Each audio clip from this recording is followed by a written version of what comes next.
ಹಾಸನ ಜಿಲ್ಲೆಯ ಹಲವು ದಶಕಗಳ ವಿಮಾನ ನಿಲ್ದಾಣ ಪ್ರಾರಂಭದ ಕನಸು ನನಸಾಗುವ ಕಾಲ ಸನ್ನಿಹಿತವಾಗಿದ್ದು ಶೀಘ್ರವೇ ಕಾಮಗಾರಿಗೆ ಚಾಲನೆ ಸಿಗಲಿದೆ. ನಾಳೆಯಿಂದಲೇ ಮಾರ್ಕಿಂಗ್ ಕಾರ್ಯ ಪ್ರಾರಂಭಿಸುವಂತೆ ಜಿಲ್ಲಾಧಿಕಾರಿ ಆರ್ ಗಿರೀಶ್ ಅವರು ಸೂಚನೆಯನ್ನ ನೀಡಿದ್ದಾರೆ. ಜಿಲ್ಲಾಧಿಕಾರಿ ಕಚೇರಿ ಸಭಾಂಗಣದಲ್ಲಿ ವಿವಿಧ ಇಲಾಖಾಧಿಕಾರಿಗಳು ಹಾಗೂ ವಿಮಾನ ಕಾಮಗಾರಿ ಗುತ್ತಿಗೆ ಪಡೆದಿರುವ ಸಂಸ್ಥೆಯ ಪ್ರತಿನಿಧಿಗಳೊಂದಿಗೆ ಪೂರ್ವಭಾವಿ ಸಭೆ ನಡೆಸಿ ಮಾತನಾಡಿದ ಅವರು, ಇದೊಂದು ಮಹತ್ವಾಕಾಂಕ್ಷಿ ಯೋಜನೆಯಾಗಿದ್ದು ಕಾಲಮಿತಿಯೊಳಗಡೆ ಗುಣಮಟ್ಟ ಕಾಯ್ದುಕೊಂಡು ಕೆಲಸ ನಿರ್ವಹಿಸಬೇಕು ಎಂದು ಹೇಳಿದರು. ನಗರದ ಹೊರವಲಯದ ಬೋನಹಳ್ಳಿ ಬಳಿ ಸ್ಥಾಪಿಸಲು ಉದ್ದೇಶಿಸಲಾದ ವಿಮಾನ ನಿಲ್ದಾಣದ ಬಗ್ಗೆ ಜನರ ನಿರೀಕ್ಷೆ ಹೆಚ್ಚಿದ್ದು ಯಾವುದೇ ರೀತಿ ವಿಳಂಬವಾಗದಂತೆ ಕೆಲಸ ಪ್ರಾರಂಭಿಸುವಂತೆ ನಿರ್ದೇಶನವನ್ನ ನೀಡಿದರು.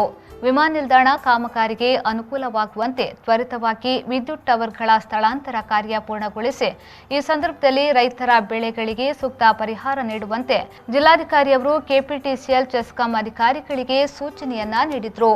ಸಭೆಯಲ್ಲಿ ಜಿಲ್ಲಾ ಪಂಚಾಯತ್ ಮುಖ್ಯ ಕಾರ್ಯನಿರ್ವಹಣಾಧಿಕಾರಿ ಬಿಎ ಪರಮೇಶ್, ಅಪರ ಜಿಲ್ಲಾಧಿಕಾರಿ ಕವಿತಾ ರಾಜರಾಮ್, ಭೂ ದಾಖಲೆಗಳ ಉಪನಿರ್ದೇಶಕರಾದ ಹೇಮಲತಾ, ಉಪವಿಭಾಗಾಧಿಕಾರಿ ಬಿಎ ಜಗದೀಶ್, ಚೆಸ್ಕಾಂ ಅಧೀಕ್ಷಕ ಇಂಜಿನಿಯರ್ ಅಣ್ಣೇಗೌಡ ಮೊದಲಾದವರು ಪಾಲ್ಗೊಂಡಿದ್ದರು.